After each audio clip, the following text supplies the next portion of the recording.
many travel fiascos, I will tell you about one that even to me sounds almost fictional. It's like out of a movie. But believe me, everything you hear is the truth and nothing but the truth. It all started during my Oracle days.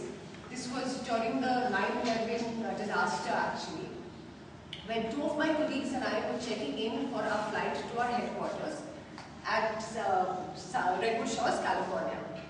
It was about 2 a.m. in the morning and I was sleepy and tired when the also polite Cathay Pacific agent had me jump out of my skin as she said, "Sorry ma'am, your flight is confirmed only to Hong Kong. The rest of the journey is waitlisted. Would you still like to fly?"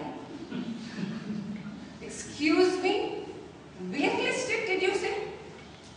I always knew that that travel agent of ours was a fat, incompetent slob. But not getting our flights confirmed, that really crossed all limits. She deserved exactly what she got, with frantic and angry calls at 2 a.m. to fix the situation as we boarded our flight. When we arrived at the Hong Kong airport, there was this young and pretty petite young lady waiting for us with a placard. We just raised our hopes as we thought that she was here to tell us that the flights were confirmed and to apologize for the situation. But much to our disappointment, she took us straight to the immigration counter and mumbled something to the officer there, who then took us to this tiny room.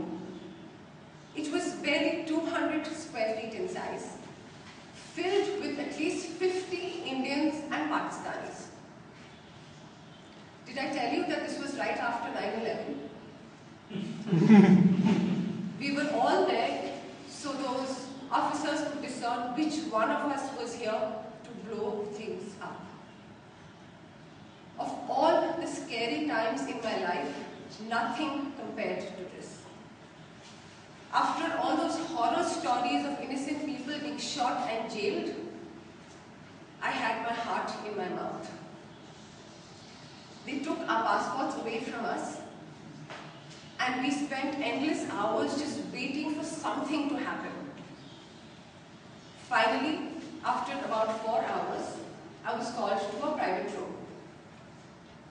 3 officers wearing guns questioned me about my background, my family, my travel intentions, my colleagues, my relationships with my colleagues, and many other things. After a lot of haggling, I think they finally realized that we were genuinely software engineers with no plans and no capability, mind you, of blowing anything up whatsoever.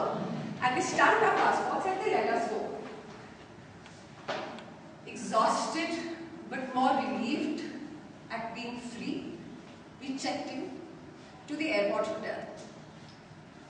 The next morning we decided to make the best of a bad situation and we went sightseeing. We came back at around 2 o'clock in the afternoon and stopped by at the Cathay Pacific counter to check for any updates on our flight. Much to our amazement, she told us that we were confirmed for a flight that was leaving in half an hour. We ran to our rooms, grabbed our luggage, ran out of the gate which had almost closed, and we were the last to board. Gosh, I was just so relieved to be inside. This had to be the end of all our adventures and we would have a routine stay in the predictable land of the United States.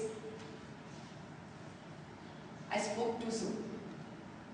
We did arrive in San Francisco.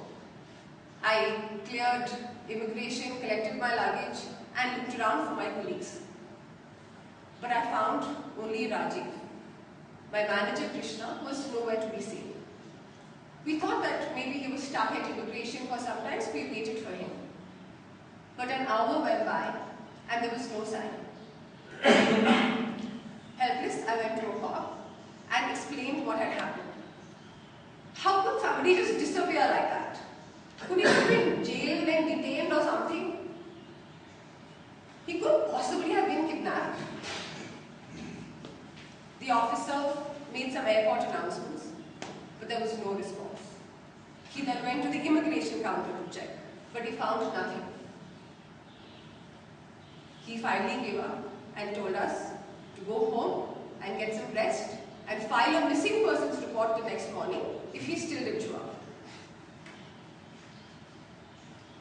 Tired and numb from all that excitement, we went to the rental car counter, picked up a car and drove to the hotel.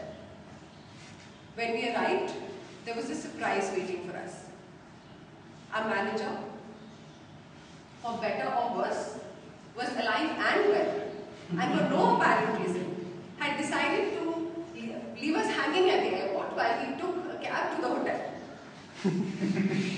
Why you put us through all that is a mystery I will never have an answer to. And that was just the beginning of a very adventurous 3 months, which I would love to tell you more about, but I suspect we will be out of time soon. So we'll reserve that for a different day. Over to you.